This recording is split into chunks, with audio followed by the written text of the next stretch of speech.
अस्सलाम वालेकुम मेरी प्यारी यूट्यूब फैमिली। उम्मीद है आप लोग सब मज़े में होंगे। तो भाई आज सुबह जैसे ही मैं पूरे जोश के साथ किचन में कदम रखा, मैंने सोचा कि आज मज़ेदार का नाश्ता बनाया जाए। तो भाई गेस्ट ने तो मुझे ऐसा सरप्राइज़ कर डाला। गेस्ट ने मुझे बोला मैं तो हूँ ही नहीं। तो फिर मैंने सोचा यार गेस्ट तो नहीं है, मज़ेदार का नाश्ता तो बहुत दूर की बात है, गैस पे तो पानी भी गर्म नहीं हो सकता।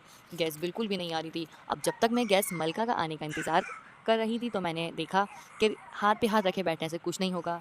चले आए बर्तनों की क्लास लगाई जाए। ये सिंक में बैठे बर्तन भी रात से मेरी राह तक रहे थे, जैसे कह रहे थे कि आओ और हमें चमका लो। बस फिर क्या था, मैंने भी विम बार उठाया और सारे बर्तनों को चमका डाला। वैसे खाली पेट बर्तन धोने का जो सुकून है ना, वो बस एक हाउस वाइफ ही समझ सकती हैं।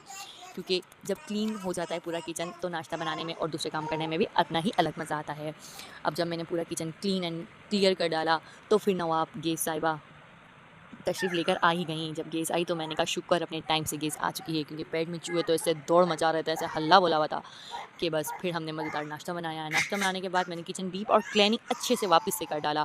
फिर सोचा कि यार एक दफ़ा जब किचन में एंट्री मार ही लिए तो दोपहर का भी खाना बना लिया जाए, क्योंकि सारे काम निपटा के बाहर निकलना ही अक्लमंदी का काम होता है।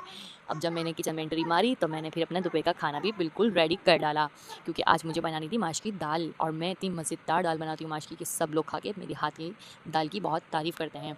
अब जब मैंने दाल वगैरह बना ली तो आगे बारी थी मेरे कमरे की डीप क्लीनिंग करने की। जब कमरे में एंट्री मारी तो ऐसा लग रहा था कि कोई लुंडा बाजार लगा पड़ा है।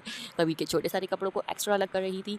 और फिर मैंने सोचा कि अब चलो रिदा अपनी कमर कस लो, आज तक डीप क्लीनिंग होने वाली है। अब जब बेड मैंने बिल्कुल चमका के डीप क्लीनिंग के साथ साफ़ करा तो सारी एक एक मट्टी को ऐसे भगा डाला कि वो मुझसे माफ़ी मांग रही थी।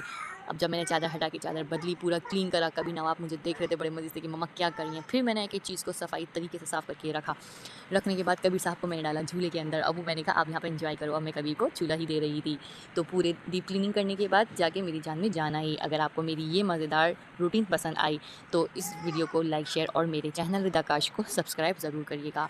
और आगे मिलते हैं अब नए ब्लॉग में। जब तक मैं कभी को सुला रही हूँ, अल्लाह हाफ़िज़।